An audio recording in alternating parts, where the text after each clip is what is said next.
And now something completely different. Good afternoon. I'm speaking to you live just outside. I like to think balding is just God's way of saying, now let's see you get laid.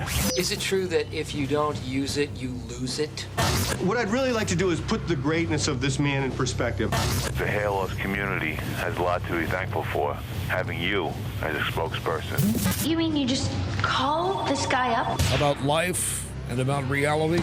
And now, America's #1 reality radio show for men. Live from Los Angeles, it's Spencer Kobren's The Bald Truth. Hey guys, welcome to the show, 888-659-3727. It is so great to be back live doing The Bald Truth. It's been about, I think, 4 or 5 weeks since we've been able to do the live show. As a lot of you guys probably are aware, I built a new studio here in Los Angeles in the Beverly Hills area because we're going to be doing a lot more kind of in-house, in-studio interviews. Now, with that said, of course, the first live broadcast, we have a problem. I cannot get Joe's feed, or at least his video feed, into my software here. But we do have Joe live in our TBT studios in Vancouver via Skype, just his voice, which, you know what, some of you guys may appreciate. What's happening, man? How are you? Thanks. I could be worse. How about yourself? Not bad. I'll tell you the best part about this. At least we got the stream going. Yeah. It is working. People are able to at least watch me, listen to us. We can take calls, I think. We can. 888-659-3727. Guys, I know there were a couple of guys who were holding one from the 310 area, one from the 585 area, just like a second ago when the show started. Call us back. We'd love to speak to you. That is the reason why we do this live broadcast. Now, if you don't know who I am or why I'm here or why Joe's here, and you can't see him now, but he is here. I'm a consumer advocate for men and women dealing with hair loss. I am the author of The Bald Truth and The Truth About Women's Hair Loss. And I am a guy who has been dealing with hair loss. I said hair loss like 10 times.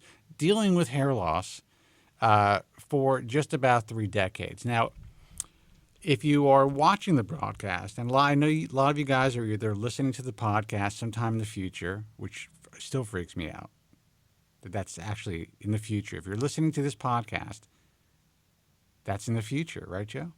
It is in the future. Anyway, we are. If you're watching if you're watching for the first time, I lost my train of thought. I'm a guy that looks like he has a relatively full head of hair. Well, I will tell you, in all honesty, this is a quasi-sham. But I've been lucky enough to stop the progression of my hair loss using FDA-approved medication. Lucky enough to save enough hair for the last 30 years. Remember, I started to lose my hair at 21. I am 52 years old. So save enough where I can kind of, pull the old shambooey, quasi-comb over, still maintain a good amount on the top and the mid-anterior scalp and even in the hairline. Throw a little paint back there. And, yeah, you know what? Some days it looks a little more sprayed than others. Some days it looks a little better than others. But at least I could have a bad hair day. There were times when I really believed that I would have no hair days. And that is the biggest fear, especially among those who are just starting the hair loss process. Now, look, 2/3 of you by the age of 35 as men will be dealing with some degree of hair loss. About a quarter of you, around 20%, already started the process before the age of 21. Think about that. Now, I was part of that unfortunate demographic. And Joe Tillman, who you can't see, but if you're listening to us on iHeartRadio, if you're listening on iTunes, if you're listening on a podcast, this is a guy who started to lose his hair even earlier than me.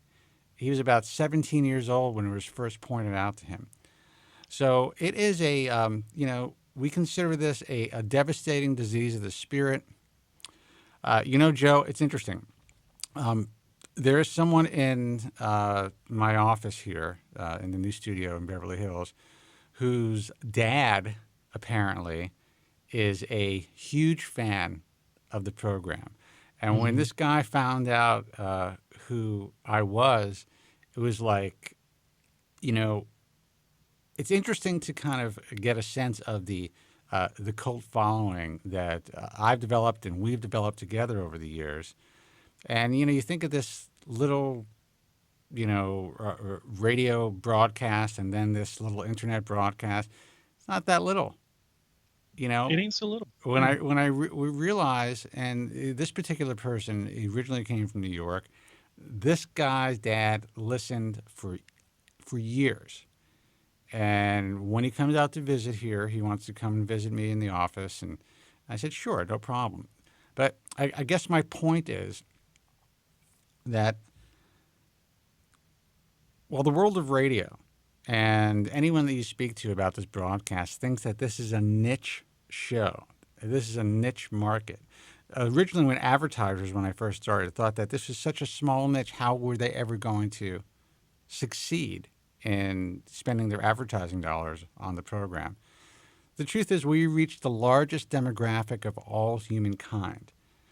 I'm like the fucking Grim Reaper. There isn't, at some point, someone is going to need our help and our advice. And unfortunately, what happens is that a lot of guys, they will buy the ebooks, they will go online. I was just happened to I did some Googling yesterday, and I happened to check out the International Alliance of Hair Restoration Surgeons. And guess who buys the top spot under my organization? Do you want me to actually guess? Yeah. Bosley. Bosley, exactly. Yes. Now, I'm not saying that's a dumb move, but the truth is they understand the power of what we do. And the power of what we do is the truth. That's all we sell. And the truth is we don't even sell it to the public, except through my books. And my publisher makes most of the money on that. So I just thought it was interesting. I just moved in, building the studio, got all the stuff into the building. There's all different types of businesses here. And this guy is a young kid who's in finance, and he's talking to me about his dad just kind of being a longtime fan of the show. A little depressing, to be honest with you, because I'm old enough to be this guy's dad. Yeah, he's like, hey, my dad listens to you. Yeah. Yeah, but you know what? That puts a whole different spin on that dynamic. But here, the good news is, apparently, his dad is a very well-heeled guy, another guy in finance, and he completely gets everything. Obviously, he's been following the career, all the bullshit that I've dealt with online, all the nonsense that you hear from doctors who can't be a part of what we do. And, the smart guys honestly see through the bullshit. For the most part. It's usually the younger guys who don't, and there's some guys who are like, just old-time guys who've been hacked up over the years who are just really embittered, and I understand that, who don't necessarily get what I do and what you do and what we've been what we've cultivated together. But, it's good. It kind of, put a little fire under my ass to say, as I'm putting the studio together, like, you know what? There's a reason I'm about to go into my 20th year.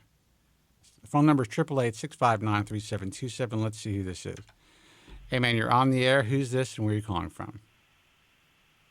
Hi, this is Dave. I'm calling from Reston, Virginia. Hey, Dave. Welcome. Hello, Dave. How are you? I'm good. I can't believe I called and got through. I actually stumbled upon your show like about a year ago, and I kind of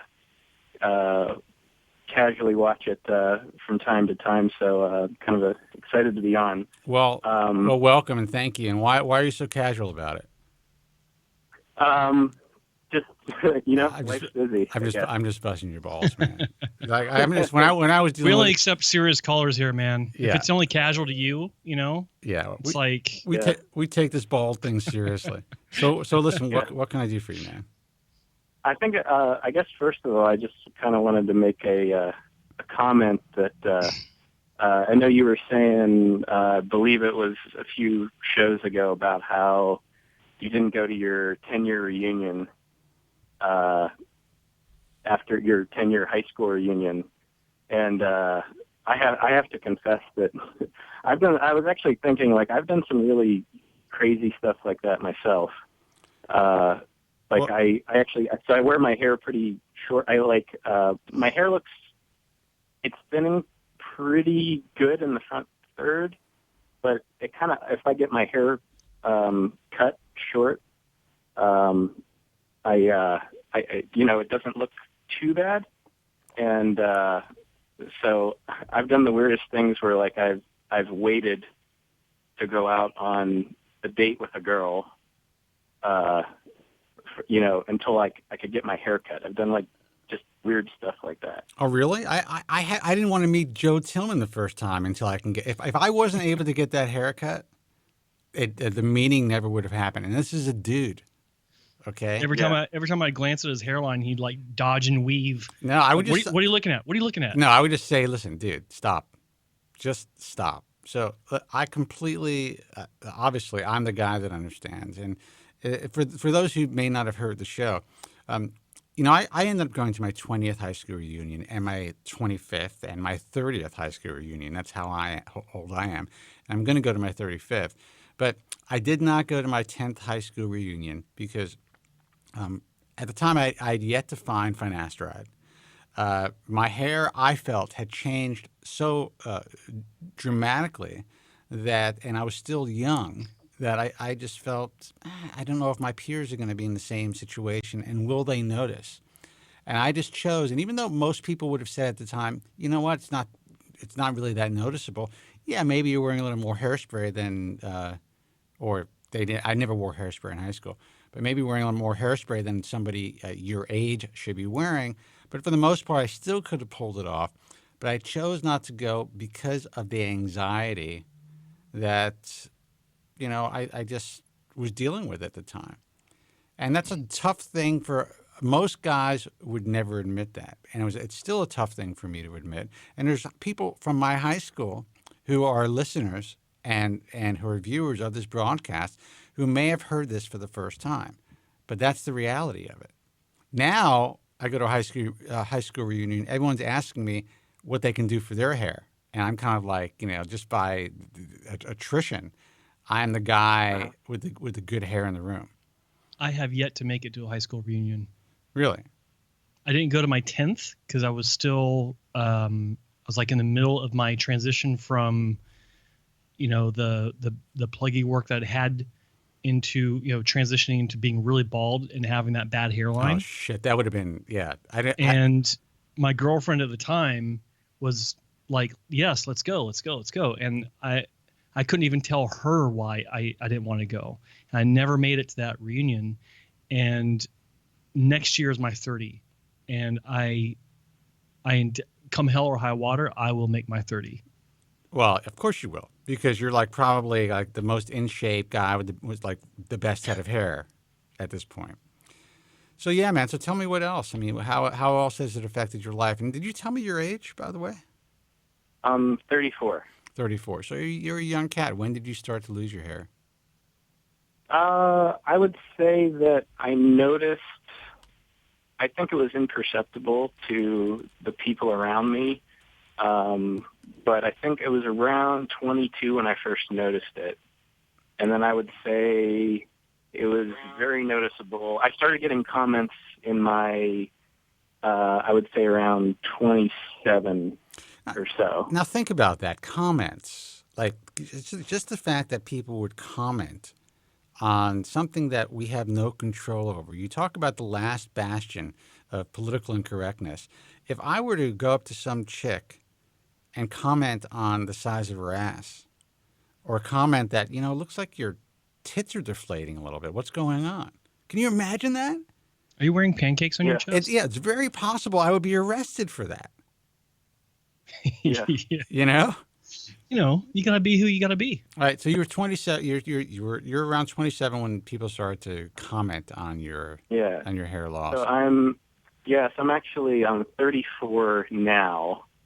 And I put off, and I've seen you comment about this on your previous shows, I found out about finasteride, and of course, I'm a person. I work out, I run, etc. I'm very, I try to keep physically fit, and big waste of time. I'm a by little the way. OCD about. Just kidding. I said big waste of time, by the way. But go ahead. We're trying to fight the inevitable decay of our bodies, like it's. Sure. But it is true. Listen, I work out all the time, so I get it. Sure. Yeah. So I put off taking finasteride for a number of years, and I actually just decided. Actually, it was part of the reason I called. I decided 3 months ago to bite the bullet, and I got a prescription for Propecia. And now your reasons for putting for holding off, or what? All the shit that you're reading on the internet, right? Yeah, exactly. Yeah. And I guess I kept rationalizing to myself, hey, it's only cosmetic and and etc. But I guess I got to the point where I realized, it does bother me, and I am 34. I'm not married yet, so I would, if I can, keep my hair around for longer. But let me tell you something. Even if you do get married, and I have I speak to guys with this philosophy. Well, when I'm older, I'm not going to care. I'm going to be married, this and that. Marriages don't necessarily last forever. Trust me, and I will tell you that at any point when you look at yourself in the mirror and you feel uncomfortable, then all of a sudden you're less secure in your marriage. You're like, wait a second, I came in here with more hair. I looked a little better, in my opinion. Is my wife still going to be as attracted to me as she was when we first met? Now, that attraction eventually starts to wane anyway. So that whole philosophy, and a lot of people kind of, especially younger guys, they say that, when I'm 50, I'm not going to care. Believe me, you're going to care. And I'm here to tell you that, a lot of guys are too embarrassed or ashamed, or they're trying to be, too fucking hard and say they don't care about that stuff. They all care about it. And the guys that don't, they are few and far between. And they probably don't care about it because they look good bald. That's all. Most of us don't. Sure. And I actually did just have 2 questions. So everything, I took the medication, and I'm happy to report that, everything seems to be working as normal. The only little thing I noticed, and I don't know if it's just psychological, I have noticed that I feel like I have to go pee a lot more. You know what? I don't know if it's just my body just adjusting to the medication, or I didn't know if you had anybody ever bring that up before. Yeah, I have to make this clear and preface this by saying that I'm not a physician, so we are not here to give you any medical advice. But yes, sure. I have heard of that. Obviously, when you're dealing with dehydrated testosterone, you're dealing with, a hormone that enlarges your prostate. As well as shrinks your hair follicle. So there can be issues with prostate pain. There can be issues with, in some cases, testicular pain. And there can be issues with the urge to urinate more than usual. In most cases where I've heard that happen, it's been transient. So that particular adverse side effect or annoying side effect really goes away relatively quickly within the first few months of use. So, if I were you, I would talk to your doctor about that. But Joe, you have a lot of experience with this as well. I know doctors that have had that side effect. It's probably one of the more common side effects that isn't really discussed often because people aren't really freaking out about it. Right. Right. If you start talking about, your junk not working as well, stop the press. Yeah. But sure. If you have to piss a little bit more frequently than usual, it's not a big deal. But the instances that I am aware of, like I said, I know doctors that have had this side effect. I know patients that have had this side effect. It is mostly transient. I've had a couple of guys say that it only goes away after they stop taking the medication, but for the most part, it is, as Spencer said, a mostly transient side effect. And and also what I mean, if you feel you're only been on it for 3 months, it is possible that I think, and again, I'm not a physician, you've definitely loaded your body up with enough finasteride where your DHT levels will be kept at a certain level, even if you decided to do intermittent therapy, meaning taking the 1 milligram dose every other day. That may lessen or completely diminish that particular side effect that you're having. And then you can try to up your dosage again. You're kind of in a position now where you're not seeing any real adverse side effects. You probably haven't seen any real results yet, so you're not taking a risk, in my view, and I don't know if Joe agrees with that, of losing the benefit of the medication by starting to do intermittent therapy. And you may see the same benefits that you would have seen if you took it every day without that annoying side effect. That's actually how I started the medication. However long ago it was Monday, Wednesday, Friday, not even taking on weekends. And I had gains noticed by Dr. Wong. I mean, I wasn't paying attention to my crown very much, but after 9 months, I went back to see him. He noticed a difference, and I did notice a difference in my hair overall, the quality of my hair, not just the donor hair. Still in my donor bank actually felt stronger as well. That was a Monday, Wednesday, Friday, no weekend regimen. And so, yeah, I mean, I'm a big believer in that. In fact, I think that some guys get great benefits with only twice a week, Mondays and Thursdays, after they build up, of course. But look, I take 1 5 milligram dose once a week. And there are doctors out there who have been in this industry for a very long time. They still don't understand it. They're like, why do you choose to do that? I choose to do that because it works for me. And, I've been doing it for years, for at least, I'd say the once a week regime, more than a decade. Mm-hmm. And would I benefit more if I had more finasteride in my body? Maybe I would. Or maybe I wouldn't, and I would have, a higher incidence of adverse side effects.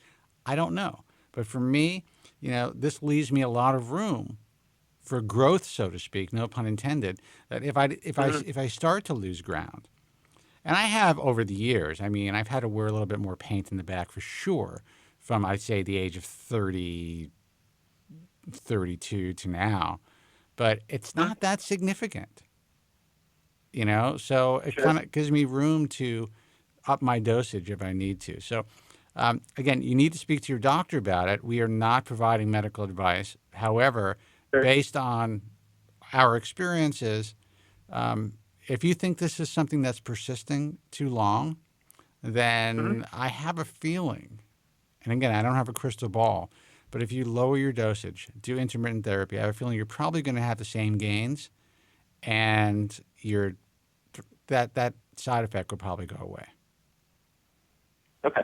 So yeah, that's what I've actually, my best friend is actually a family practice doctor back in Pennsylvania. Okay. And I asked him about it, and he had the same sentiment, same comment. But he doesn't have where he works. It's like a rural area, so they most of his patients are it's for prostate right cancer, I guess. Treatment. Actually, it's for benign prostate hyperplasia, which is enlargement of the prostate. So, yeah, yeah. I mean, it's a very well tolerated drug for most people, and I really, and again, I got a lot of shit for this, a lot of hate stuff on Twitter and through YouTube, and Joe is a Merck shill, and we're all Merck shills apparently, and so is Andrew Zarian, even though Merck does not pay us a dime to talk about our experiences. I wish they would. But, I really feel bad for the guys who are doing. There's so many millions of men who do well on this drug, both for their prostates and for their hair loss, without any adverse side effects or negligible side effects. Well worth the benefit of taking the drug, in their opinion. Sure. And these guys want to kind of, in my view, poison the minds and give, not really allow young guys like yourself to, at the very least, have a fighting chance of keeping their hair if that's something that's really going to bug them. Sure. I find it to be very unfortunate. I think we really need to stick to science, and anecdotal reports aside, and there's plenty of them, we have no idea where this is coming from. And no matter what anyone has said, there has been no causal studies done that can actually prove that there's a causal effect, especially when it comes to long-term adverse or so-called permanent side effects and what's known as post-finasteride syndrome. So, Yeah, I was actually like nerdy enough that I went into the FDA's website and went into the studies, which they actually post online, and they had the placebo effect, the group with the placebo was actually some of them reported like erectile dysfunction. Not some of them. It was actually almost the same amount, at least during the clinical trials, as the guys who were on the drug. So there was actually only a 0.5, half a percentage point differential between those who were on the drug and those who were using the placebo. So what does that tell you? Yeah, exactly. Yeah. So now, with that said, you have to understand that all of these studies and all of these clinical trials are funded by the drug manufacturers themselves. So, anytime you see a positive clinical trial, a trial that gets through the FDA and gets a drug approved, realize you only have to have 2 positive trials, to my knowledge, and you could have 100 trials that fuck people up, and 2 that seem to all the stars align, everything's okay, and you can get that drug pushed through. I think it's 2, right, Joe? Sometimes 3. It depends. Okay. Yeah. I mean, I could be wrong. Anyone who wants to call in to correct me, I'd appreciate that. Or contradict me or correct me. But I say that because we all rely on trials. I rely on the clinical data as well. But you also have to know that some clinical data, not saying that Merck skewed their clinical data, could be skewed because, drug companies are in the business of making money. But based on those clinical trials, based on all of the anecdotal evidence and all of the hundreds of doctors who have been in contact with me, who prescribe this drug on a daily basis for decades, I think there's only been 2 that have come back to me to let me know that there are just 2 patients that they're aware of that had any long-term adverse side effects, and they don't know if it's psychological or not. Right.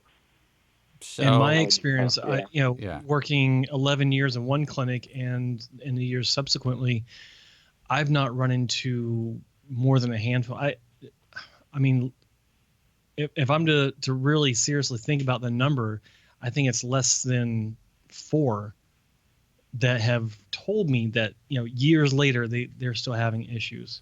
Even that, I think, is maybe 3 or less.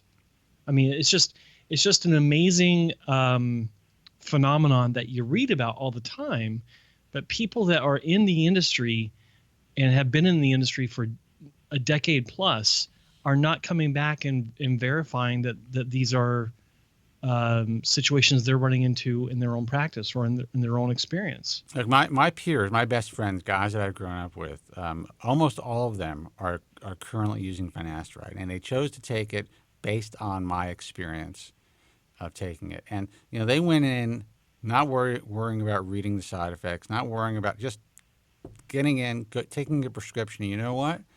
They have their hair. And one guy, one of my best friends, came to me a few years ago when all of the mass hysteria really started to get out into the mainstream media, and asked me about it. And I gave him my opinion. He's like, "Yeah, that makes sense." And that was it. No more thinking about it. Just take this pill. It hasn't affected me. Look, and with all of this said, I do not know if one day I'm going to get on this microphone and announce that I have some sort of form of aggressive prostate cancer or something else. But is it the medication that caused that? Or is it just the fact that I'm 52 years old? I mean, who knows?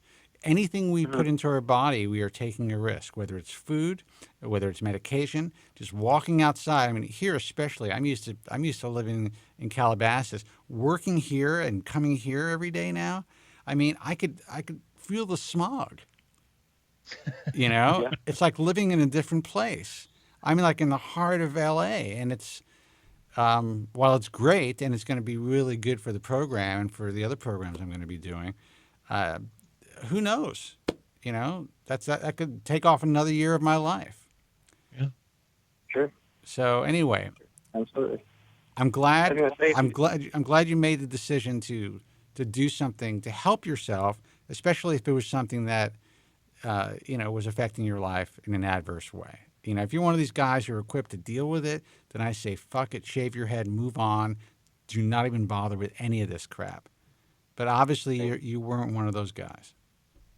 Sure. And if you don't mind me asking one more question. Holy shit, another one? Jesus. Yeah, go ahead. You have a lot of airtime to fill. I do. So if... and believe me, that little shot over the bow you just took, I'm filing that one away. Go ahead.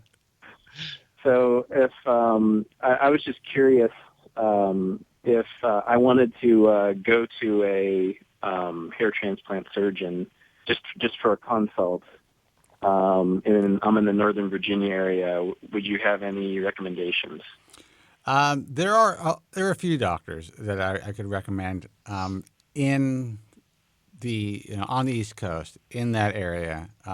My advice would be to go to iahrs.org and find a couple of doctors in New York, find a couple of doctors in the D.C., Virginia area, or at least one. There's a Dr. Lindsay that we recommend. And don't necessarily set your sights on a geographic region. Make sure you find the right doctor for you. It's not a big deal to drive 4 hours to Manhattan if you find that you can have a better experience there. And it's not a big deal even to get on a plane. So when people ask me about specific areas, well, listen, I think all the doctors who are part of what we do are really ethical. They're all very skilled, but there's not one of them that doesn't have at least one unhappy patient. And that could be for various reasons. It could be lack of communication. It could be the fact that the patient had unrealistic expectations. It could be that the doctor just fucked up that day, or there's a problem with their staffing that day. So my advice is always never to just say, hey, go to this guy. I get that question all the time. I'm talking about from friends. I can't even say, go to one guy. I say you have to have consultations with a few doctors, and it would be worth your while to either like get on a shuttle and go to New York, or what else is close to you? I probably wouldn't Maryland. This Maryland. There's Dr. Lindsay in Virginia, who is someone I would definitely take a look at. It really depends. I mean, first of all, are you even a candidate for hair transplant surgery? Or do you think you're a candidate for hair transplant surgery? That's a good question. That's why I wanted to have the consult. Okay. I actually was curious. I realize it comes down to the quantity and quality of your donor area, and I'd be curious, what they would have to say. The number one thing it comes down to is your expectations. Yeah. What is it that you want to achieve? And then we look at the materials that we have to build with, right? I mean, if it's, if you're, I bring this up because I deal with this all the time. And I mean, even now, and, if you're a Norwood 6 and you're just looking for some sort of hairline, facial framing, something to comb, then yeah, I mean, that's a lot easier to deal with. You're 34. You've been getting comments since you're 27. Did you say you first started noticing when you're 22? Yes. And explain or describe your pattern of loss again? Sure. So it's the temples, and I still have hair like in the front third, but it's getting fairly diffused. In Okay. the front third, I still have decent hair on the back. I don't have any in the crown. I'm not losing any there. Well, and I'm going to let you speak in a sec, but here's the thing. You just started using finasteride.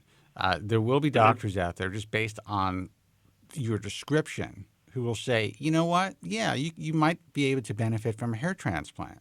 But there's also going to be doctors who are going to say, you know what? You just started using finasteride. Let's wait a year and see where you are.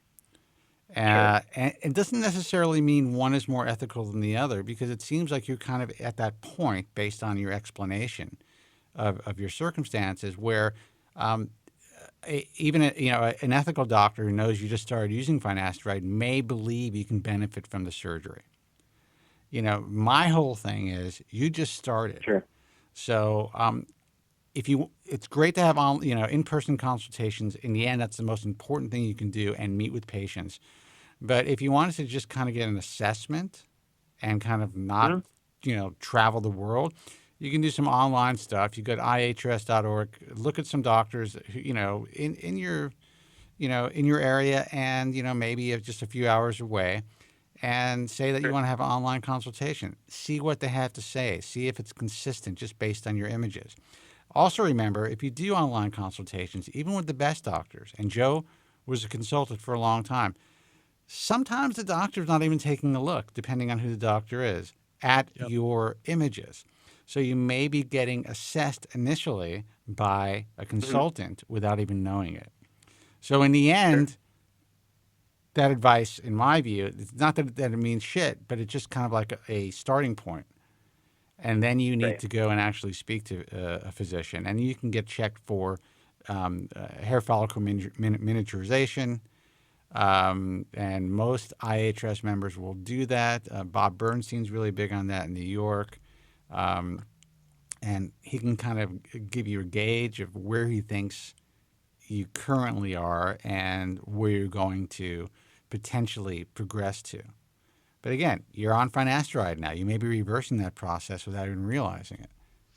And contrary to what a lot of people say, finasteride can bolster the frontal zone, which is where you're experiencing issues. A lot of people say, well, it's only for the crown. That's not true. I've seen many cases where the front has been bolstered. Oh, okay. It may boost the front to the point where you're like, hey, screw it. I'm done. I'm happy. I'll just stick with the medication. Right. Sure. And even if it's not that great of a turnaround, I was going to say earlier is, do your research, go visit doctors, do the online consults if you want, get a baseline for what, more reputable doctors think about your case, and then still continue with the medication for at least a year, and then reassess with these different clinics to see if anything's changed. Because even if you do wind up deciding that you're still going to have surgery, a year on finasteride can drastically reduce the number of grafts that are necessary to achieve your ideal result. Again, I mean, even if you have 1,000 grafts less, that's even if you have a probably 10% increase and reversal miniaturization, that could be huge as far as your pocketbook and the amount of grafts that need to be moved. It could also help you and put you in a better position to have, I'm not going to say completely diminish the possibility of shock loss, but it can put you in a much better position to have less shock loss or effluvium from the surgery if the hair isn't as miniaturized. Yep. So it's really, you're kind of like preparing for the fight. And a lot of guys don't understand that. And they go into the fight and they're not trained, so to speak. And they go in and they lose half their head of hair to shock loss. They haven't been using medication long enough. They're unprepared for the entire scope and the possible pitfalls of the surgery. And then all of a sudden they're online writing like it was the worst experience in their life, when in fact, they just didn't go in prepared. Yep. Sure. So listen, man, I wish you the best of luck. Okay. Let us know what you decide to do. And if you have, if you choose to do intermittent therapy after speaking to your doctor, call us. Let us know if that helped to alleviate that particular side effect. Okay, great. All right, man. Listen, I appreciate everything, all your advice, and appreciate what you guys do. All right, man. Well, listen, thank you very much. Thanks a lot. I appreciate you guys. Take it easy. Yep. All right. Bye-bye. Actually, I just appreciate, I appreciate all of my callers, but I appreciate you guys. What the fuck am I thinking? Jesus, Every damn one of them. Not a good month to stop drinking. Oh my God. Anyway. Not a good year to stop drinking. Yeah. 888. Well, I stopped for a long time, and I recently had a few, and so I kind of think that that screwed things up. But I am back to not drinking any alcohol. I met this. It's interesting. So I met this really well-known plastic surgeon in the Peninsula Hotel in the lounge, and I was working on my studio, which is not too far from that particular hotel. And I'm like, I want to get something to eat. So I went to the lounge. It's a little bit of a walk, but I decided to walk there. Had a burger. Was having an iced tea. This guy's there, recognizes me, comes over, invites me over to his table for drinks. And this is like cocktail hour. And I'm like, I went over there and I just have my iced tea. And he's like, you don't drink alcohol? I'm like, it's weird saying this, but no. I don't. I really don't. And he was like, well, he's very complimentary. He goes, that's why you look so young. That's why you look so, in shape and all that. I'm like, maybe that is why. And then I came, I drank a little bit more, and I had these mornings where I'd wake up all like not feeling completely straight. My head just wasn't right, a little bit more puffy. Alcohol really is fucking poison, man. But we all love it. If you have more than one, I think it is. Yeah, and when haven't you had more than one? Then you have 5. Yeah, at what point in your life, honestly, have you had only one drink? Last night. Did you had to drive? That's why. No, it was at home. It was at home. Yeah. And you just had one drink. I just had one drink. So what you're trying to tell me? Let me get this straight. Yeah. You're at home. And you had one. So you had one. Was it a glass of wine? It was a glass of wine. All right. You probably only had one glass left in the bottle. Exactly. Yeah, I knew it. It's like fucking Lay's potato chips. Anyway, guys, 888-659-3727. We're going to take a quick break. But when we come back, we'll be taking your calls again. 888-659-3727. We will be right back after this message, so stay with us. He's an international best-selling author, a contributing editor for Consumer Digest magazine, and the host of the longest-running reality radio show for men. I'd say he's the man. The truth shall set you free! It's Spencer Kobren's The Bald Truth. 888-659-3727. Let's see who this is. Hey, you were on the air. Who's this and where are you calling from? Hey, Spencer. This is Vic from D.C. Holy shit. Vic, how are you, man? Hey, it's been a long time. I you know what? Ever since you cured me, I just haven't gone back to the forums. Nothing. I always remember you, but I just haven't gone back to the forums. I thought today, hey, isn't it Tuesday night? I got nothing else going on. Let me go to Spencer's website and click on the live tab, and lo and behold, you're on the air.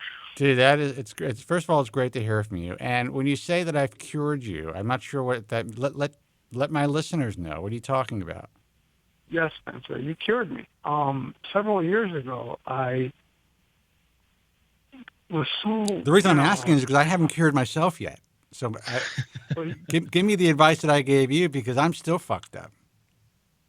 Well, with all due respect, Spencer, you changed my life to the point where I look at the glass as half full instead of half empty. I'll tell the viewers what you did. Basically, I was so down and depressed, and I just wanted a hair transplant and this and that. And I had pretty much, about 4 years ago, I was at a Norwood 6 level, and I was reading, your website and visiting forums. Finally, I decided to get the courage to call, and with all the information that I gave, you talked me out of a hair transplant. You told me I'm not a candidate, and Right. that was the best piece of advice anyone has ever given me in terms of hair loss.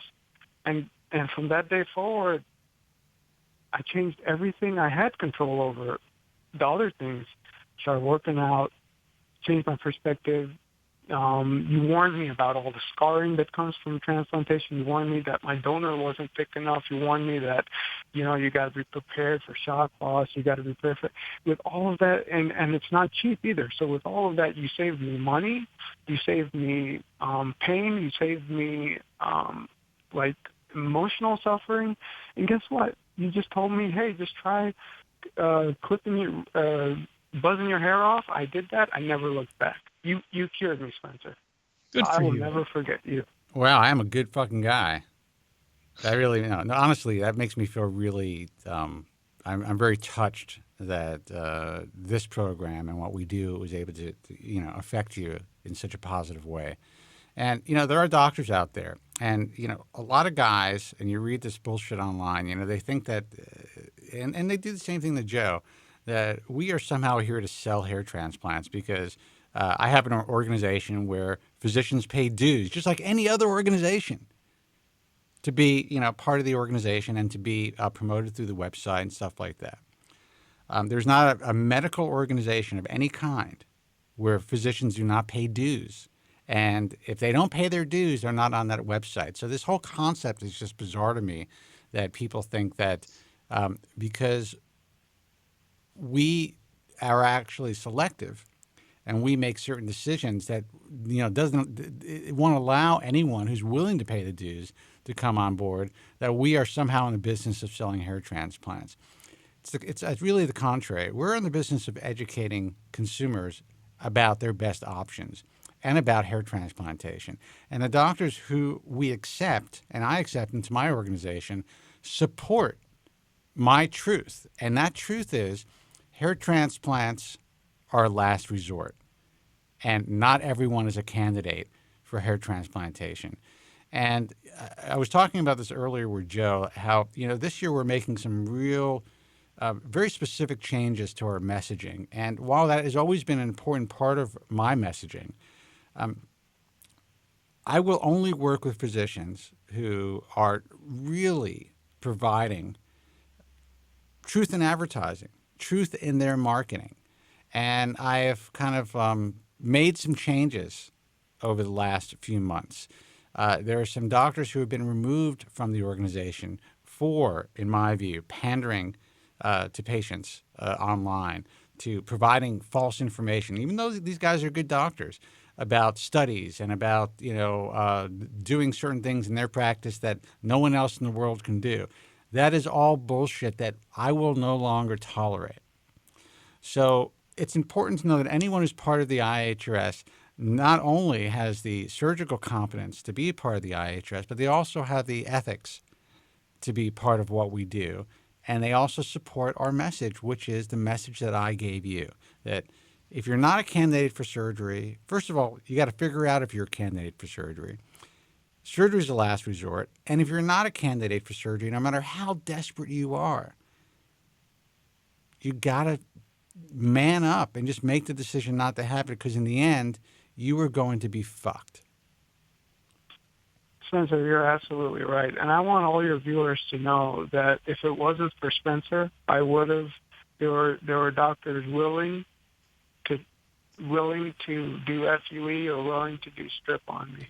If it wasn't for Spencer, I would have done it. He not only saved me thousands of dollars, he saved me heartache. He let me take some time to. Dude, you're gonna make me cry here. He made me take some time to soul search and look deep and take an introspective look at my life and see that there's a lot more than hair. And he cured me. So for the guys out there, Spencer's the greatest thing that ever happened in the hair loss industry, because if anyone's listening to the show and you're going through a tough time like I did 4 years ago, give Spencer a call. He's one of the kindest human beings I've ever come across. Give Spencer a call the show, talk to him, and he is so brutally honest, he will change your life. So thank you so much, Spencer. I will never. Very well said. Well, thank you, and I'm going to use it as a drop because that was incredible. So that's good radio right there. But no, honestly, I appreciate what you're saying, and it means a lot to me. I was talking to actually Common Law about some stuff the other day, and one of the things was that I live in this bubble, okay, where I'm behind this microphone.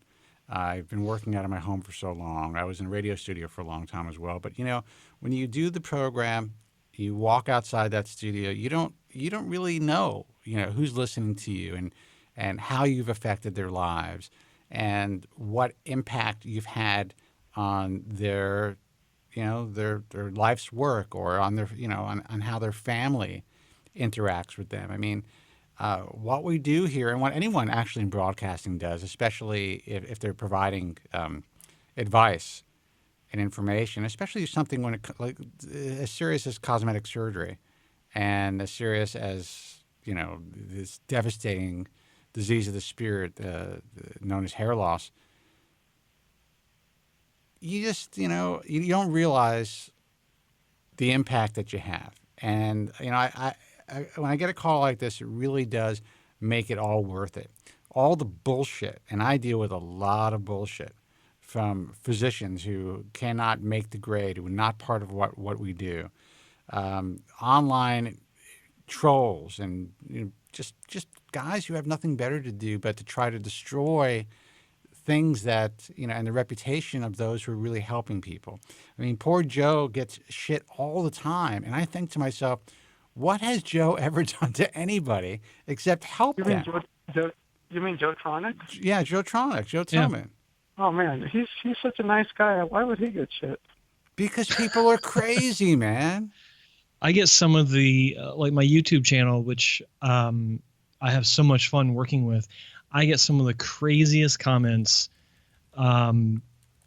People that are following me from one video to the next. Every time I upload a new video, talking about how dangerous I am, and how I'm a mental case, when it's like, well, aren't you the one that's following me around online? Right. I mean, it's no, but there are a lot of unwell people in this world, and there's the internet gives them a voice. And listen, everyone is they're entitled to their opinion, but to state opinions as fact, as though they are fact, and to try to harm somebody's reputation. Now, for guys like Joe and I, it doesn't really make a difference.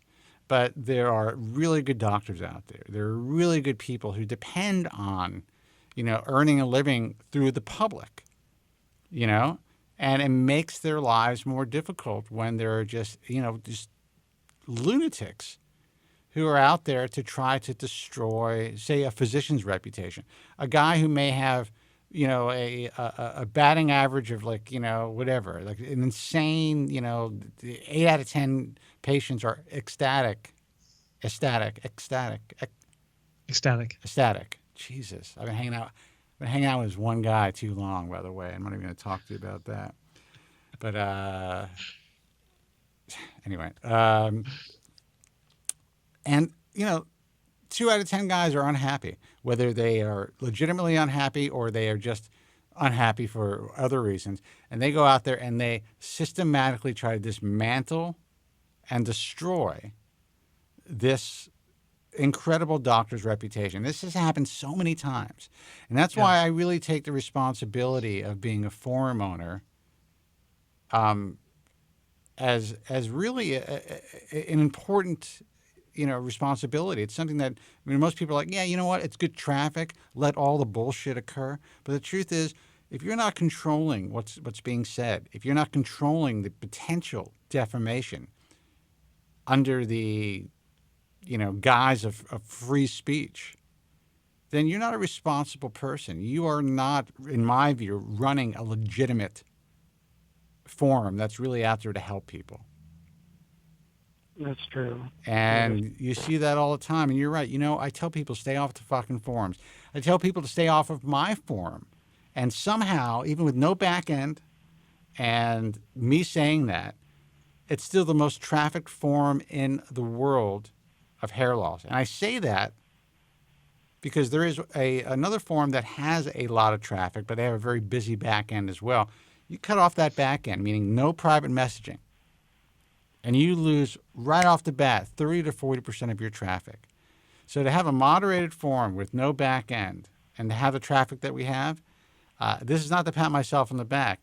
This is to pat, in my view, my users on the back, for them to understand that what we provide is a relatively the safest possible place we can in terms of an online message forum. And I think that's really important. And Joe, I don't know what your thoughts are, but you're probably going to agree with me because that's what you're supposed to do. Not in the least. I think you're completely wrong. Only because you set me up wrong. No, it's look, I look at it like this. When you're using a forum to when you allow the drama, the soap operas to continue and then brag about it to prospective doctors to say, look at our traffic, look what you too can get a hold of, the entire message of why a forum exists is lost. Forums are there primarily so that patients can share their experiences for better or for worse, but they can't be used to, as Spencer said, and I love this phrase, systematically dismantle a doctor's practice.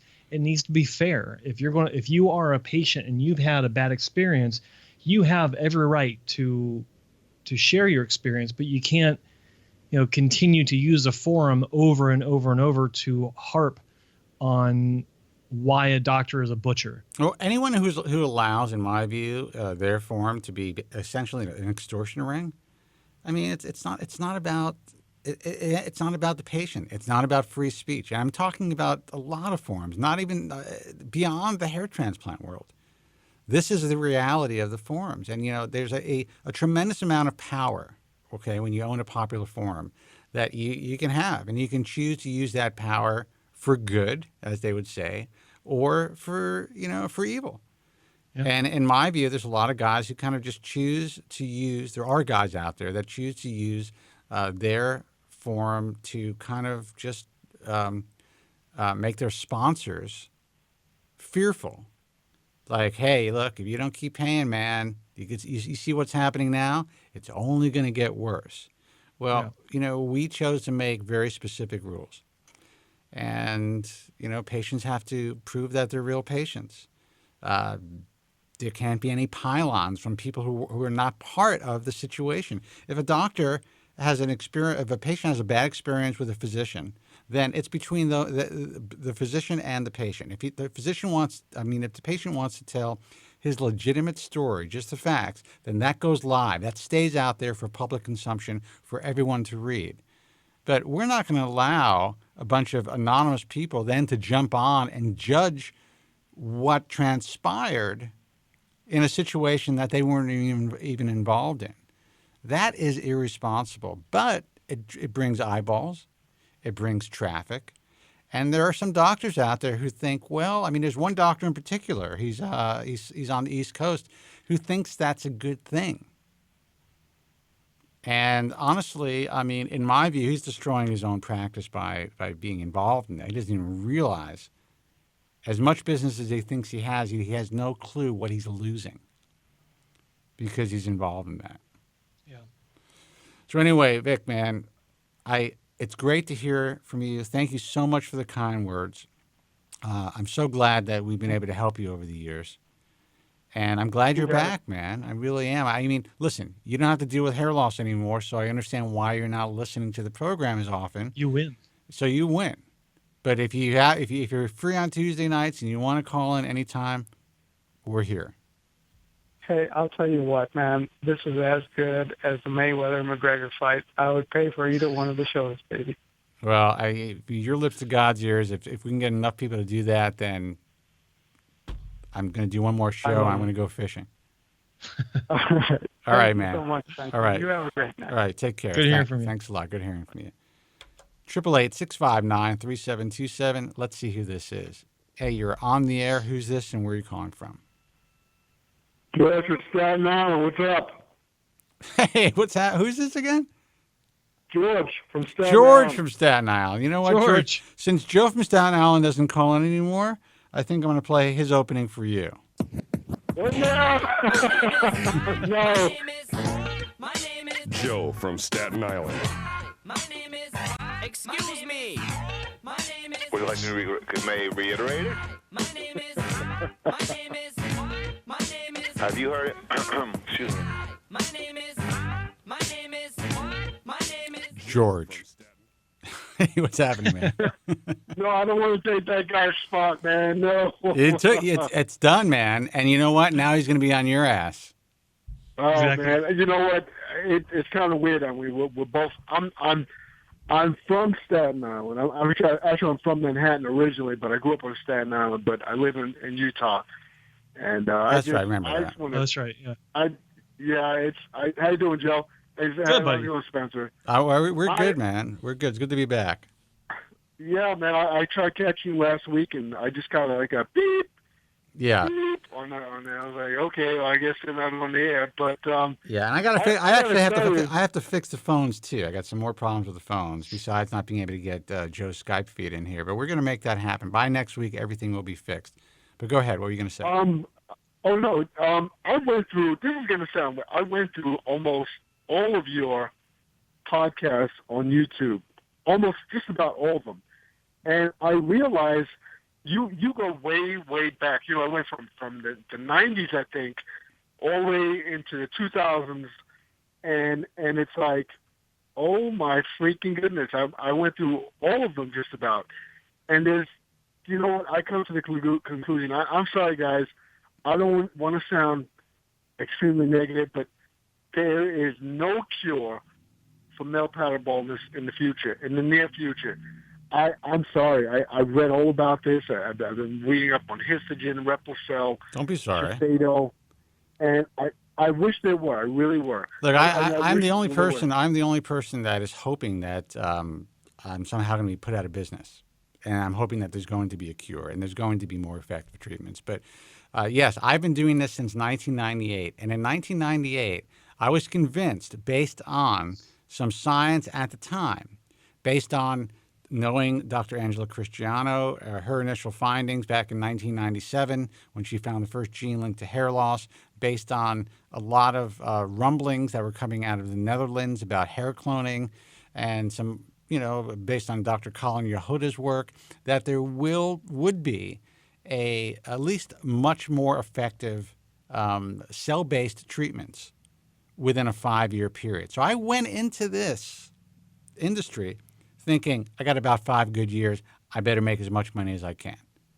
That was it. That's how I felt about it. I better sell as many books, get myself out there, help as many people as I can, and then I'm going to have to do something else. Well, it's 20 it's 20 years later. So I'm not going to say that you're wrong. I do think that, science is stumbling upon a different, I want to say, pathways of understanding. Just different hair avenues loss. of understanding. Yeah, and different avenues of understanding hair loss. I don't know what's going to come to market. The one thing, and I think it's important that you said this is, I get a lot of shit for not speaking about all these future treatments. We even lost traffic to the website because we had this big, future treatments section going on that we basically almost had to shut down because of all the nonsense. We want to talk about what's really possible today, how people can help themselves now, not what's going to happen 2 years from now or 5 years from now. Because if you're waiting and you're putting your life on hold in hopes that even if something is working, but is actually going to come to fruition, you know how many obstacles there are? There's financial obstacles, funding obstacles. There's obstacles with the government, the FDA. There's obstacles with, even doing stuff offshore. There's many, many obstacles that even if they had something that worked, they may not be able to bring it to market based on a plethora of obstacles. And most guys don't understand that. I tried to, Spencer, Joe, I tried to tell that to a conspiracy theorist at my job. He was, I don't want to go on a tangent here, but there are so many bald men, and I'm one of them. I'm balding, I should say. I would say I'm a Norwood 4. Right. Okay. And I've got a crown, and my temple peaks are gone. Okay. I still have a widow's peak sticking out there, but for the most part, I'm about, I don't know, half my hair is gone, and it's thinned up. But I buzz my hair. People say, "Oh, you look good, you look good." I lift weights. I'm a good-looking guy. I got a nice round head. Right. But I miss my fucking hair, guys. This is not me. I'm sorry. I am sorry. It takes away about 80% of your damn facial features. It's almost like having no teeth. But I'd rather have no teeth, don't get me wrong. But the thing is that I got into an argument with a fellow at work, a young guy. He's 23. He's got long hair. He's got a nice, strong hairline and everything. So there was a young guy at my job who was about 20 years old, 21, and he's bald, completely bald on the top. Like you can see he has a horseshoe, game going on. And so he's making fun of him. I'm over here making food, and I'm going, no, I'm not having this. So I explained to him, do you realize every movie you see, the majority of men you see, good guy or bad guy, have full heads of hair? Nobody wants to be fucking bald. Excuse my language. It's good. Nobody, no male. They did a survey that like 70% of men would trade in their prized possessions to have a full head of hair. They'd give away, some guys would give away their entire net worth to a full head of hair. Wow. That's crazy. But you know what? But I understand. I'm 52. I'll be 52 next month. Excuse me. And my thing is that I'm in great shape. I got a flat stomach. But the thing is, what's the point? I look at all the advertisements. About 90 plus, almost 100% of advertisements have men with hair. Whether they're sporting, advertising clothing, advertising insurance, whatever it is, they have hair. Nobody wants that. And the woman in the forum said, "Oh, bald is sexy. Go cut it out." Stop it. Women say one thing and mean the other. Okay. You know what I'd like to know, guys? I'd like to know this kind of a survey. What percentage of women leave men who are bald to go with men who have hair? I'd like to know that kind of percentage. They never have these kind of weird percentages. Well, I tell you what, there was one guy. He was a regular caller of the show. I forget his name now. That actually did an experiment where this is a guy who wears a hairpiece, and he put up 2 different online profiles on the same dating site at different points at different times, and he had one with his hair, a picture with his hair, and one picture without his hair. With his hair, he got like a 90% hit ratio or something ridiculous where he just got so many people contacting him. Without his hair, he had one woman contact him. Wow. I actually saw these images. He doesn't look that different, to tell you the truth. I mean, he was actually a pretty good guy, pretty good looking guy without his hair. But with his hair, he, went from a, 6.5 to like an 8.5, like a good looking dude, And it made all the difference in the world. And there's also there's a guy that you started to cut you off. There's a guy that you and I both know that was on one of these dating sites. Before hair transplant surgery, he would get maybe 4 hits a month. Yeah. After hair transplant surgery, he would get 40 a week. Yeah. 40. Wow. Yeah. Yeah. It. You know what? And I don't want to sound vain, guys. Guys, I don't want to come off as vain. But the bottom line is, are you going to see Henry Cavill play Superman with a bald head? Chris Evans, which by the way he admits he's going bald. Are you going to see Captain America with a bald head? Are you going to see Wonder Woman with a bald head? Batman with a bald head? Now that would be interesting. That would be interesting. No, it would be. The baldest we've come would be Michael Keaton when he played it. He was I would say he's a Norwood, I don't know, 3, but the thing is that Michael Keaton allegedly, and just from what I could see visually, in my opinion, had some really bad plug work back in the day, and it looks like looks like it's been refined. But I you know, it just makes so much of a difference. And when I came to this guy's rescue, he told me he'd been bald since 19. He lost almost all of his hair, male pattern baldness, since 19. I lost my hair for the most part. Where I had to shave it off, I said, "Fuck it, I'm not going to put the black soot powder on my scalp anymore." How dare you? I did that I stopped using that last year. I still have it in my closet. You know, when I let my hair grow a little longer, dude, I still have. I think it's probably collecting in my lungs right now as we speak. I'm breathing that shit in every day. Wow. You know, with the hairspray and that stuff, who knows how long I'm going to live? Plus, I smoked. I don't know. Wow. Oh no, I don't smoke. I don't smoke. But I did smoke. I smoked for years of my life. So who knows? I mean, I could have another 10 years, or I could be one of these guys who, but what you're saying is 100% true. And I went off on a tangent. Yeah. It is the reason I do what I do, the reason I'm here for so long, the reason, when I try to explain to people what I do in my life as a career, especially women, they're like, why do you guys even care about that? You know why we care about it, bitch? I hate that. You know why we care about it, bitch? Because you guys care about it. If you guys didn't care about it, we wouldn't give a fuck. Right. Not even close. Right. That's it. Exactly. And you know what I hate? Guys that say, "Oh, it's this hair." Come on. There's a guy that does. He's on YouTube. He's from Philadelphia. He's got a full head of hair. And he does male grooming stuff and attitudes and all this stuff. You're talking about Alpha M. Yes. Thank you, Joe. Yeah. And I'm going, fuck you. I just want to choke this dude. It's like, that is so easy for you to say, so easy for you to talk about this when you're not going through it. Right. It's so easy, guys. It's so easy for other people to just mock it, to criticize it when they're not going through it, And now, I mean, I've got a friend of mine, and it's gotten to the point where at work I know, wow, 50% of us are bald. And the other people are balding. Well, no, or balding. Listen, there's a lot of guys out there that even as an expert, even as someone who looks at every, every nuance of the balding situation. A lot of these guys, you may not even be able to see that they're miniaturizing already.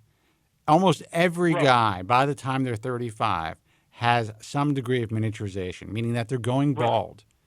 So when I'm not joking, when people ask me, like, how do you make a living doing this? I'm like the grim fucking reaper. Eventually people are going to find me and need me. That's just the way that it is. I found you. Yeah. and try to make a deal with you. Right. This is an evergreen market, and you are right about the cure. Joe. Yeah, and you're right about the cure. There will be more effective treatments. This I believe, but will there be a cure for hair loss in the next 5 years, 10 years? If I was a betting man, I would probably say, that's almost a zero chance. However, I would agree with the 10-year minimum. Yeah, minimum. Guys, may I ask you this? May I ask you Spencer and Joe this. Do you believe the people when they talk about the conspiracy theorists, when they say, oh, Big Pharma is holding back, they've got a cure already, Big Pharma's holding back. Do you believe that? Now, how? Of course not. No. Absolutely not. Not even close. Now, I will tell you this. I mean, the pharmaceutical companies definitely want to create drugs that people need to continue to take to treat whatever ailment that there is out there.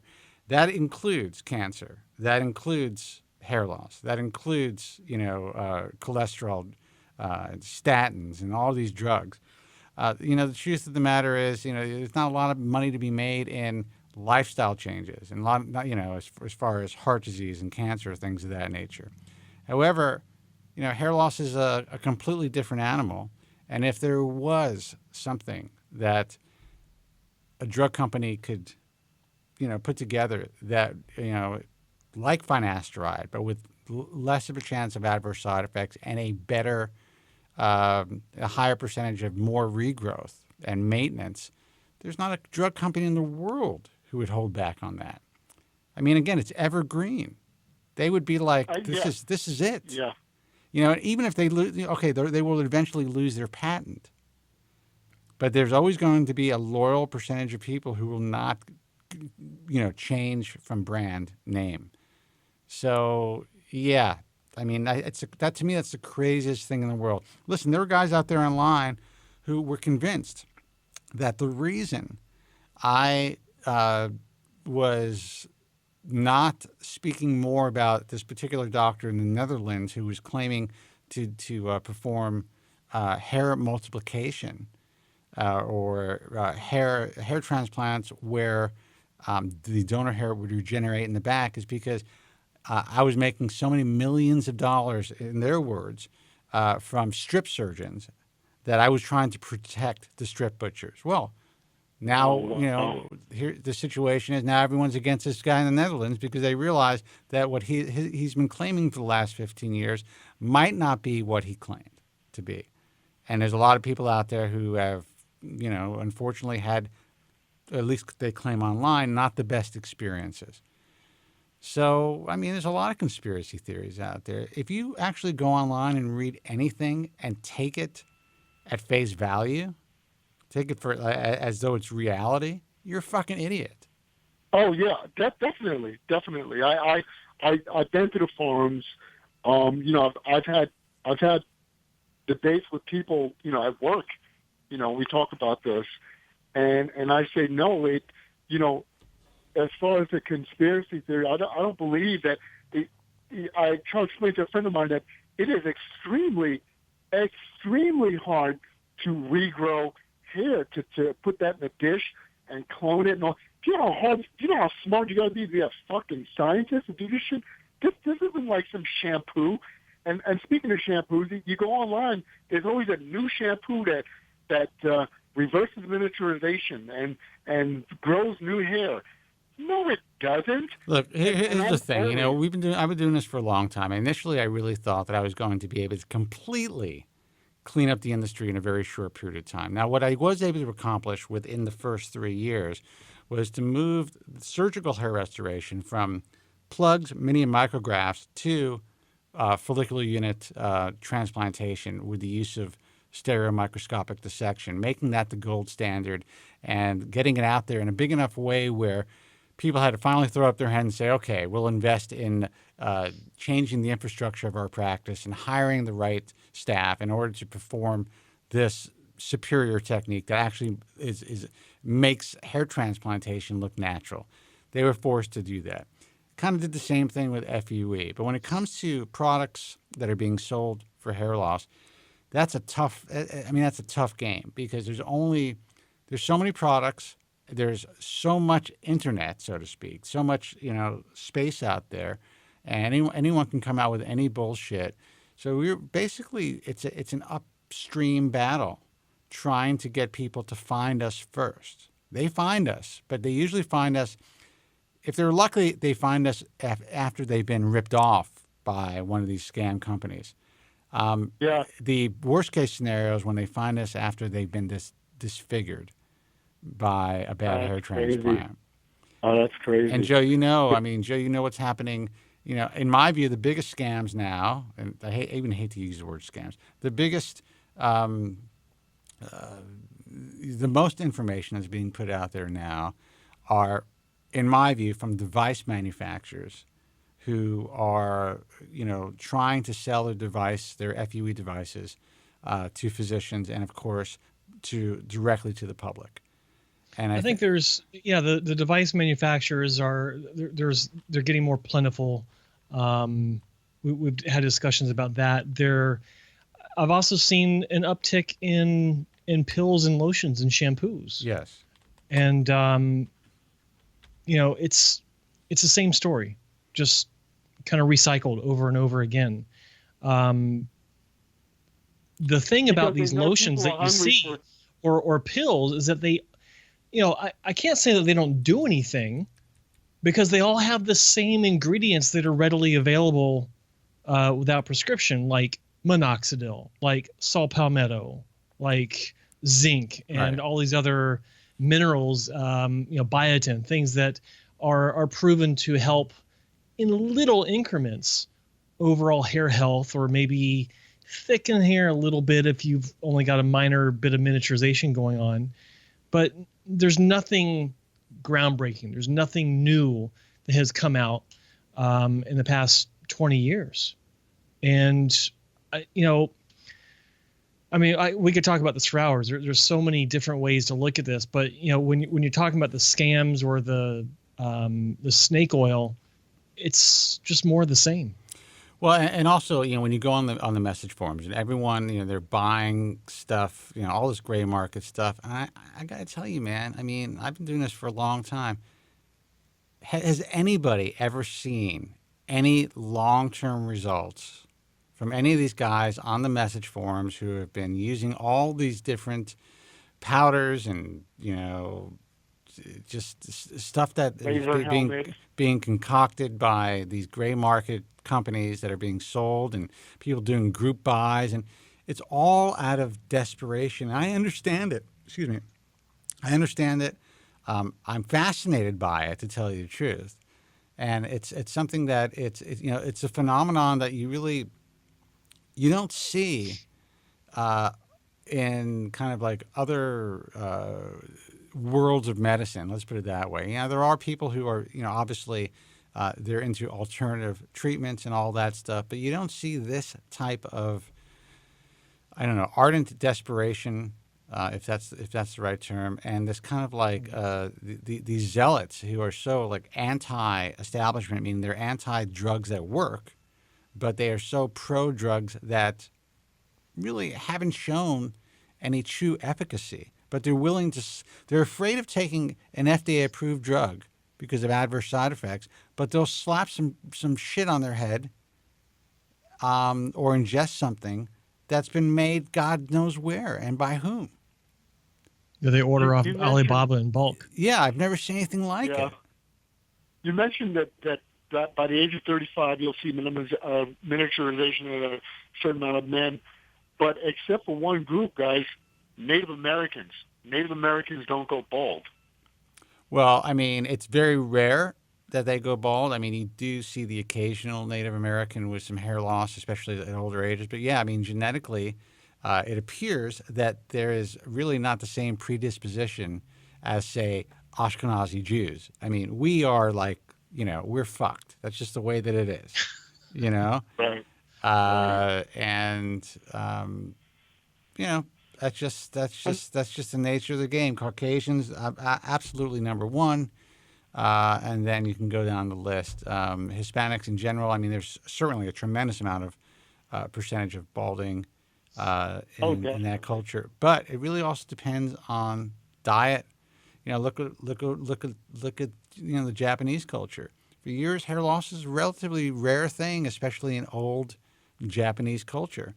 But then when they started to adopt a more westernized diet, hair loss and acne became much more prevalent. Speaking of the Japanese, is there still a Shiseido company? Did they stop research or what? To my knowledge, I don't think they've stopped research, Joe. Do you know anything No, about that? I think they're still pushing on. They, they made their investments with Replicell and, I want to say I heard something in the past several months, but I don't recall what it was. But no, I think they're still they're definitely cranking. They're still cranking. And will it amount to anything? Who knows? Will Replicell amount to anything?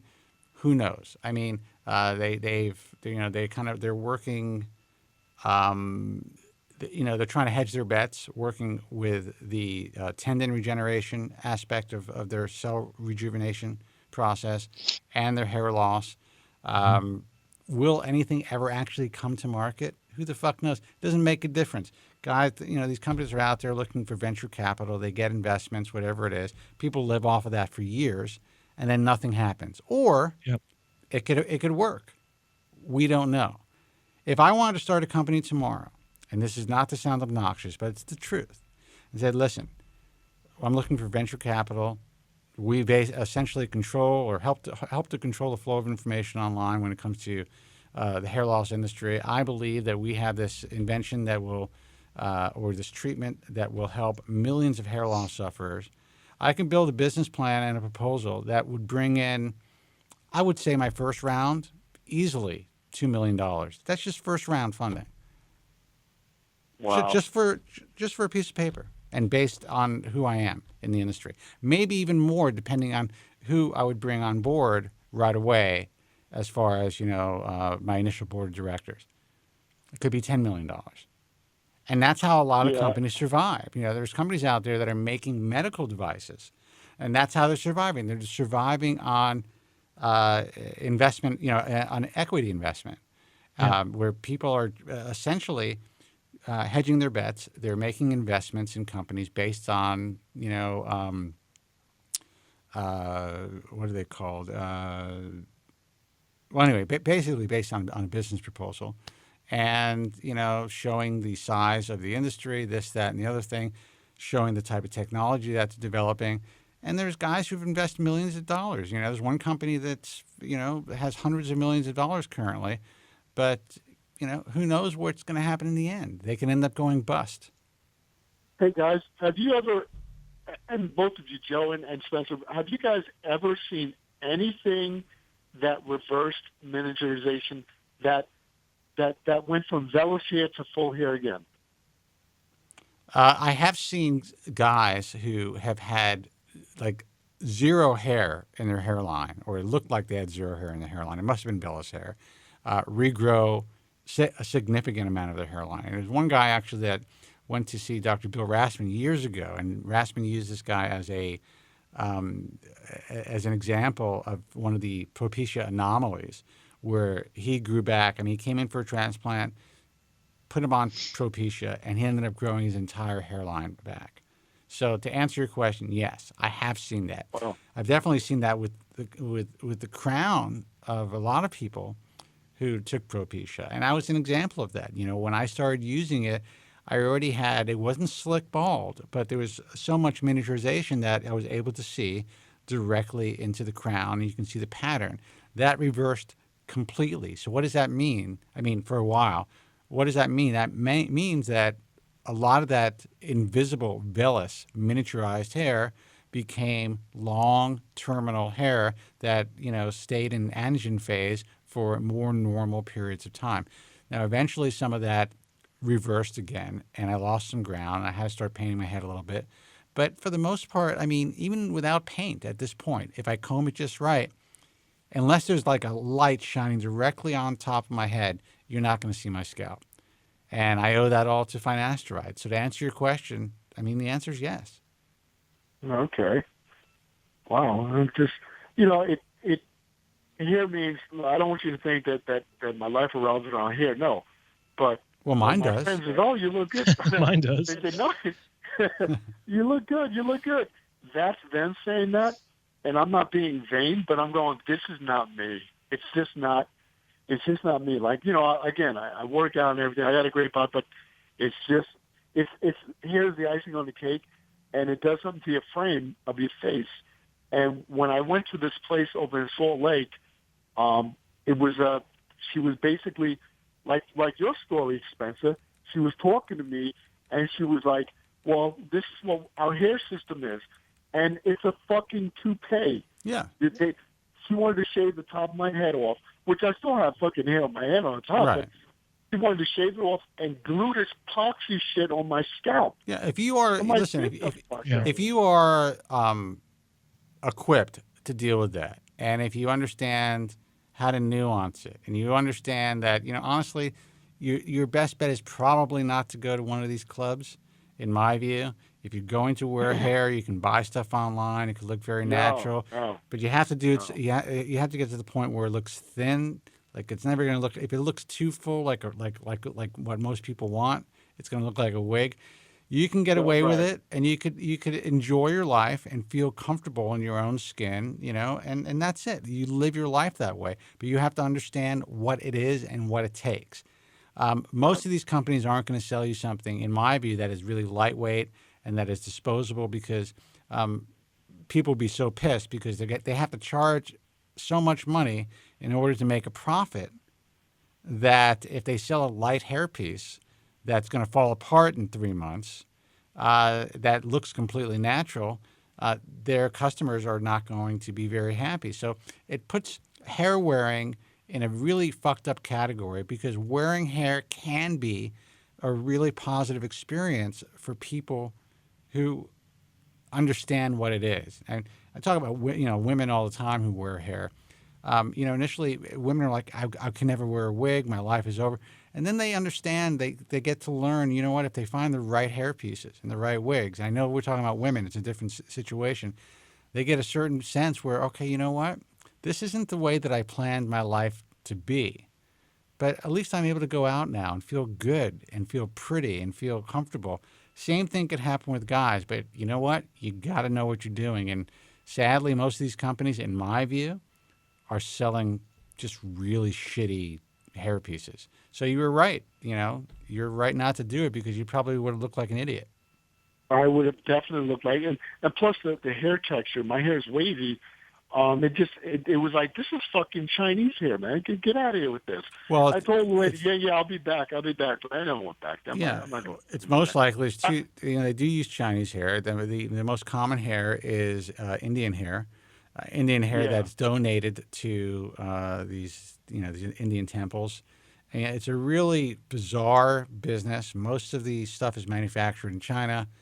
But it's a big business. It's actually the biggest part of the hair loss business. So a lot of people wear hair. There's just too much of a stigma when it comes to hair loss in men, hair pieces in men, which I think is unfortunate, because I actually think that if people knew how to do it and what to do, it's probably a better choice to try that first before you go under the knife, if you're going to do something, because at least you could just throw the shit out. I don't think I'll ever get a hair transplant. That's just not. I'm like, fuck it. Like I said, I shaved my head down to a 1, and you can still see, my hair on my head. I was also thinking about getting scalp micropigmentation just to fill in while my hair is short. What do you guys think about that? I'll let Joe answer that one. I think it works great in the right situation. I mean, I know lots of guys, more now than ever, that have gone to have some sort of S&P, usually the temporary version, to augment, low density transplants, or just when they're able to completely forego surgery completely, and they want the illusion of having some sort of brush cut or buzz look. It can work really, really well. You got to really do your research to find the right practitioner. You got to look at their work closely, because a lot of what looks good in photos doesn't look that good in person. Just like with hair restoration, with surgery, the little nuances that you see with the naked eye up close and personal just don't come through a lot of times in the photos. So you really got to find someone that's got a reputation to back up the the presentation. Well, I'm going to be honest. I see a lot, especially actually here now that I'm spending a lot of or most of my time in Beverly Hills. I've never seen so many bad tattoo jobs. Yeah, that's what I call them in my life. There's a couple of companies out here that do it, and they must be doing a permanent SMP. And some of these companies are, some are well known, some are not so well known. I see a lot of shit being done in temporary tattoo places, like makeup places. Mm-hmm. There's a place I'm not going to name the street, but actually directly in Beverly Hills. And I've seen people walking out that it's fucking ridiculous.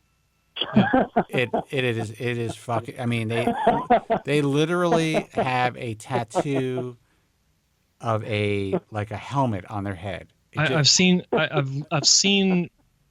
like in a practice setting, I've seen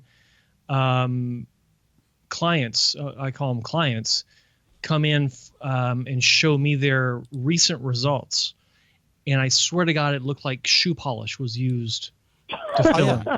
I'm not kidding. I've actually had guys where I was able to push down the scalp and it came out of the pores. It was disgusting. Oh, it was absolutely disgusting. And the guy's like, "What do you think?"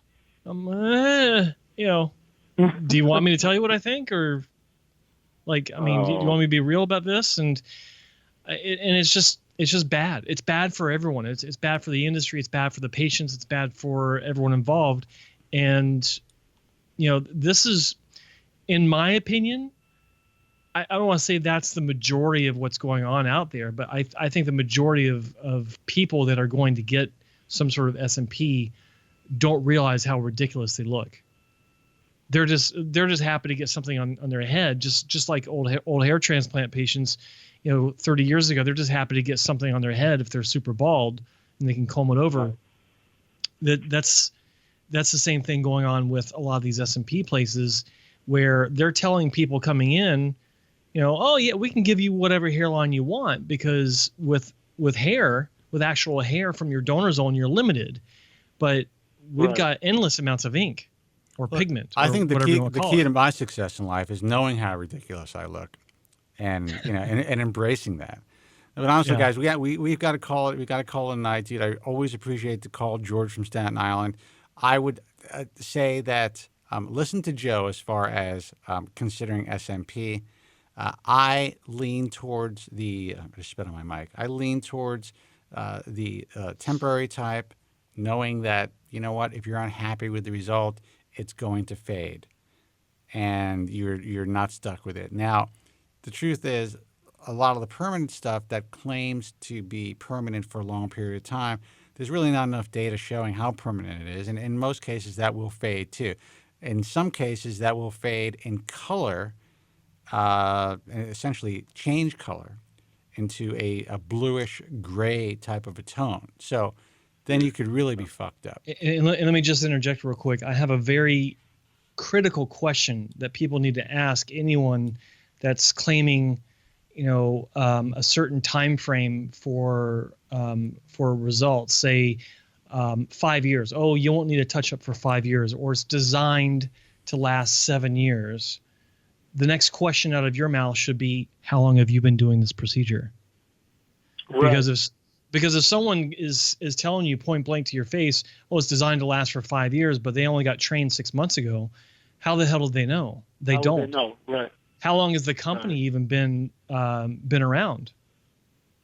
To put some perspective in this, temporary SMP wasn't even on the market before 2012 in North America. Why? Because I was the first person to even start talking about it when I saw it in Italy. On the Bald Truth, by the way. On the Bald Truth, by golly. Yeah. And no one was even, it wasn't on anyone's radar before 2012. We changed Milena Lardy's life. Yeah, absolutely. Milena Lardy Beauty Medical trichopigmentation is now the most commonly used form of SMP in the surgical hair restoration industry. More clinics are signed up with her than with any single brand or approach or technique. and it is because of Bald Truth. It's because of Well, it's because of you bringing it to the attention of everybody in the industry through the Bald Truth. And then once you did that, you had guys like Ron Shapiro run out there and other well-known doctors. And then Specs actually went out and had it done live on the program. And, things just took off for Milena. And I'm surprised that she doesn't sponsor the show. So if you're listening, Milena, we can definitely use the money. So, we've made you a rich woman. It's 4 a.m. right now in Question, Milan. are more men becoming bald at a younger age? Somebody was saying that. I don't know if that's true. And it's 7:01, dude. Come on. I got to go. I got to eat. All right, okay. All right, It's time okay. for steak. Hey, good to hear from you guys. Hey, Thanks listen. when we get on. All right, listen. Thanks a hearing lot. Good luck. Great hearing from you. And you know what? Your opinions are, they're right on. There's a reason I do what I do. It's because most guys who are dealing with hair loss think exactly the way we do, except they're afraid to say it. Yeah. So, Thank you, man. All right, man. Good luck. Okay. All right. Good night, guys. Good night. Good night. All right, guys, busy show. I'm sorry that we couldn't see Joe's lovely face tonight, but luckily we were able to hear him. So I guess that counts for something. It's something. I will have this rig fixed by tomorrow. Maybe Joe and I can do some recording and, just to make sure that it's working properly. But you know what? The feed worked. The new studio looks great. The internet here is killer. So the Studio does look good. It's the same setup, same lights, but the color is richer. And as I expand the screen that I'm looking on, there's a stronger depth to the picture overall. And that's all based on my upload speed. Yeah.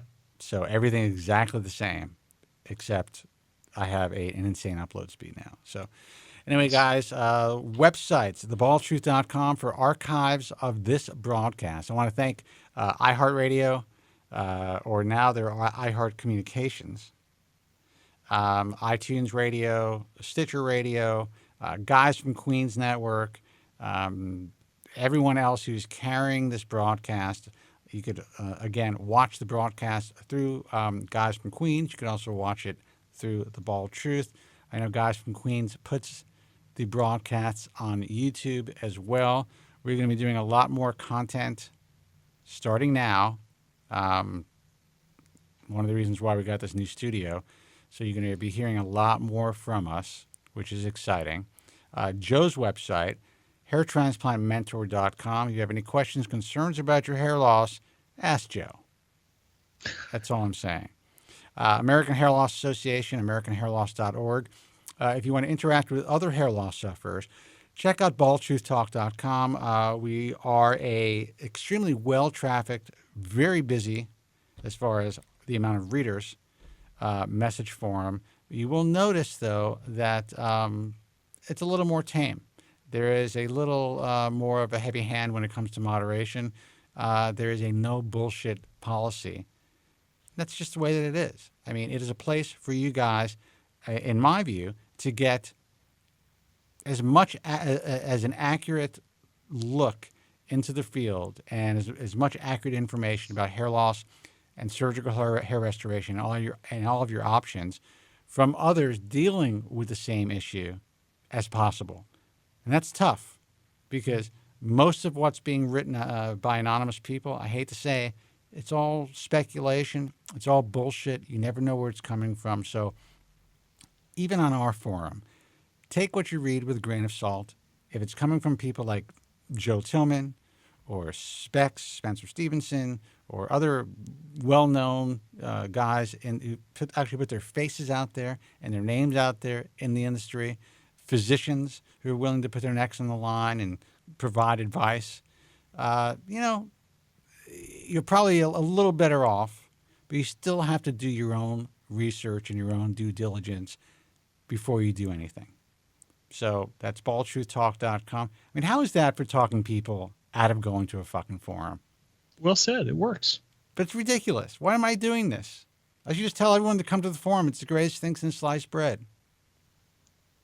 Yeah, because then you're like everyone else. Yeah, it actually does work. People end up coming. But anyway, reverse psychology. It's you know what? Selling the truth, and that's what we do. Except we give it away. What else? What other websites do we have? The International Alliance of Hair Restoration Surgeons. That's IAHRS.org. If you're considering surgical hair restoration, which is hair transplantation, listen, we created what we consider to be, what I consider to be a safe starting point, a safe place to at least find physicians who are skilled at what they do, have the right infrastructure, who support truth in advertising, and who are not novices in this field, who have a breadth of experience and a lot of happy patients out there. But you still have to do your own research. You never want to just pick somebody off a list. That's not the way to do research when it comes to cosmetic surgery. And frankly, I wouldn't do, you go to review sites. There's all these new sites out there for, mainstream cosmetic surgery where a lot of hair transplant guys are going on there.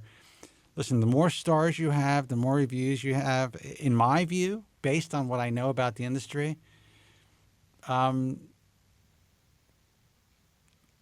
am I going to say this diplomatically without being sued? I would just say, you know what?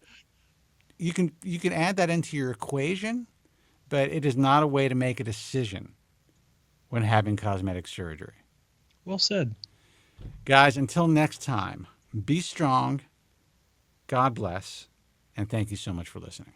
Thank you very much. I'm sorry for any inconvenience you may have been put to prior to the program, and I'm glad you enjoyed it. And if you could now leave by the exits at the rear, that'd be splendid. Thank you. Good night.